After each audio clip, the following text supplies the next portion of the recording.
In this video, I'm going to explain some important nuances about point number 2 from my 10-point guideline on assertiveness in Asian business.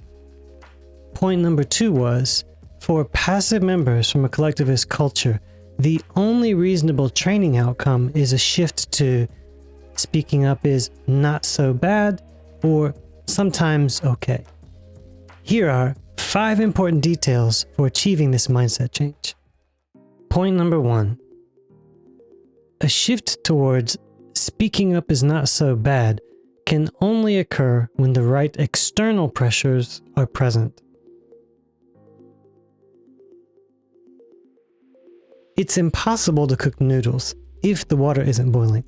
Likewise, if passive members are not currently in situations where speaking up quickly is necessary, it's going to be very hard for them to believe that speaking up is not so bad or speaking up is okay. So make sure that passive members are joining a wide variety of meetings and that facilitators are not making a special effort to help them speak. If you really want to help passive members, talk to them before or after their high-pressure situations and remind them that their opinions, thoughts, ideas, and questions are valuable and welcome. However, they have to face the fear of speaking up completely on their own. Point number 2. Unrealistic expectations make the problem worse. For a passive person, the shift from speaking up is bad to speaking up is not so bad is a huge emotional challenge. It's very similar to helping someone overcome a deep fear of snakes, for example. When the trainer expects to see results too quickly, the trainer will panic and reflexively start controlling too much, which usually means the trainer will start helping people speak more, or the trainer will start giving hints or suggestions about the proper way to think about assertiveness. Unfortunately, this causes participants to remain focused on what other people want them to do instead of learning to say what's actually on their own mind. Point number 3. Each member has to find their own reason why speaking up is not so bad. If you ask a group of people why love is important, you would expect to hear slightly different answers from everyone. In the same way, if you ask a group of passive members why speaking up is maybe not so bad, you should hear slightly different answers from each member. For some, speaking up is not so bad because if they have a question, maybe other people have the same question. So asking the question on their mind could potentially help their team. For someone else, speaking up may not be so bad because they really want to make good decisions for their customers.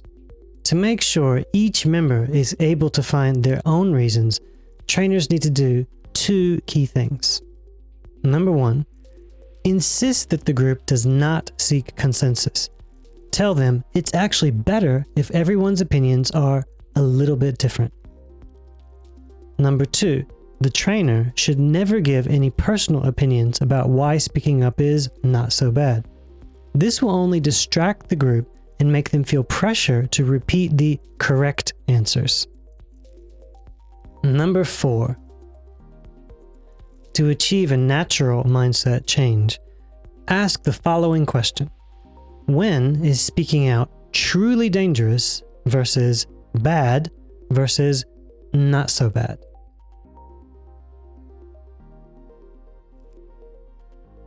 Then let them share their thoughts and fears together as a team without any interruption or correction from the trainer.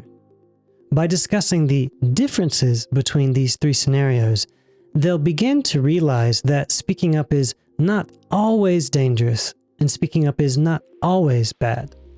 This plants the seeds for a new collective thought within the group, which is, well, speaking up maybe is not always dangerous, I guess sometimes it's okay. Embracing this new thought together is the beginning of cultural change. And finally, number 5. Be cautious about positive thinking. Positive thinking sounds good. Unfortunately, positive thinking usually backfires with passive members because they start trying to force themselves to think like someone else, instead of just saying the thoughts that come to their own mind in their own way. To shift their thinking towards speaking up is not so bad, it's not necessary to be positive. They just need to be honest. I hope you found these 5 points useful for your own development and the development of your teams. Your primary aim is to allow each person to find their own unique motivations for speaking up, and these 5 points will help you with that. I'll see you in the next video.